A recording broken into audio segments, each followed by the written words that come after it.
किसान भाइयों, एनपीके के बारे में हम सभी जानते हैं, लेकिन एक ऐसा न्यूट्रिएंट्स है जो क्वांटिटी में काफी कम चाहिए, फिर भी आपकी फसल के लिए काफी इम्पोर्टेंट है, जिसका नाम है सल्फर। अब सल्फर को एक ऐसी चाबी समझ लीजिए जो क्रॉप के कई न्यूट्रिएंट्स के ताले खोलने का काम करता है। तो चलिए सबसे पहले समझ लेते हैं कि सल्फर आखिर फसल में ऐसा क्या करता है। सबसे पहला काम है ऑयल कंटेंट और सीड क्वालिटी को बेहतर करना, खासकर सोयाबीन, तीड़ और मस्टर्ड जैसी ऑयल सीड क्रॉप्स में सल्फर का रोल जो है वो काफी महत्वपूर्ण होता है। इससे सीड का वेट और ऑयल कंटेंट इंप्रूव करने में काफी मदद मिलती है। इसी के साथ ही सल्फर क्रॉप में ऐसे न्यूट्रिएंट्स बनाने में मदद करता है जो क्रॉप को इंसेक्ट डिसीजेस और वेदर स्ट्रेस को टॉलरेट करने में काफी मदद करता है। इसी वजह से ओनियन गार्लिक में जो खास स्मेल होती है उसमें भी सल्फर का ही रोल होता है। लेकिन सल्फर का सबसे इम्पोर्टेंट कनेक्शन है नाइट्रोजन के साथ। आप क्रॉप को नाइट्रोजन देते हो, लेकिन अगर सॉइल में ही सल्फर की कमी है तो नाइट्रोजन का प्रॉपर यूज क्रॉप नहीं कर पाती। इसलिए सिर्फ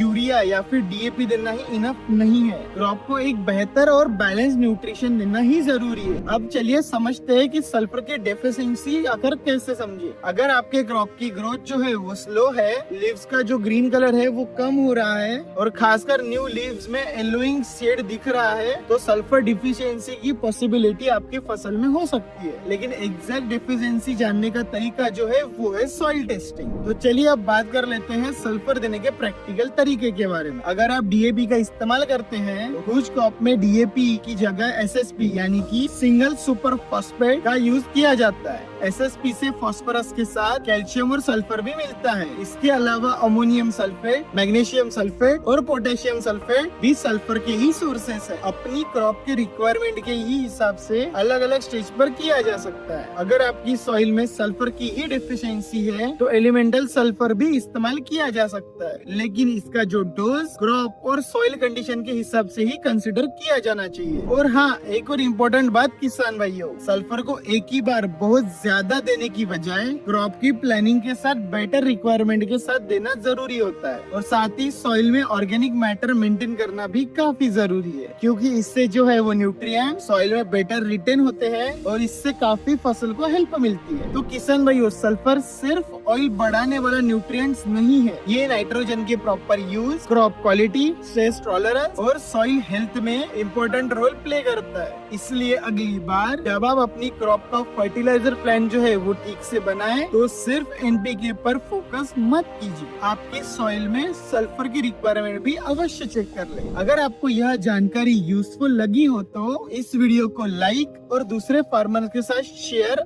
अवश्य करें। ऐसे ही सिंपल और यूजफुल फार्मिंग नॉलेज के लिए एग्री बेगरी के चैनल को सब्सक्राइब करना ना भूलें। धन्यवाद।